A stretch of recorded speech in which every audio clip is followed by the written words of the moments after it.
How to downgrade iOS 18 to iOS 17 without a laptop. Hey everyone, in this video I'm going to show you how to downgrade from iOS 18 to 17 without using a laptop. This can be useful if you're experiencing issues with the new update. Let's get started. Before we begin, it's essential to back up your data, so go to Settings, tap on your name at the top, then select iCloud. From there, choose iCloud Backup and tap Backup Now. This ensures your data is safe during the downgrade process. Next, you need to check if iOS 17 is still being signed by Apple. You can do this by visiting a website like ipsw.me on your device's browser, and this will tell you if downgrading is possible. Now, if iOS 17 is still being signed, you can use your iPhone settings to download the iOS 17 firmware. Go to Settings, General, Software Update.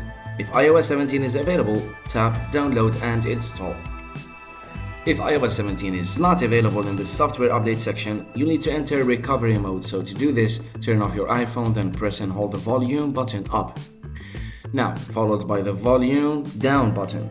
Finally, press and hold the side button until you see the recovery mode screen.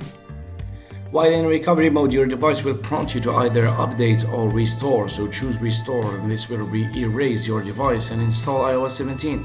Confirm the process when prompted. Once the installation is complete, your iPhone will restart, so you can set it up as new or restore from the iCloud backup we have created earlier. And that's how to downgrade from iOS 18 to 17 without a laptop. So if you found this video helpful, please give it a thumbs up and subscribe for more iPhone tips and tutorials. Thanks for watching.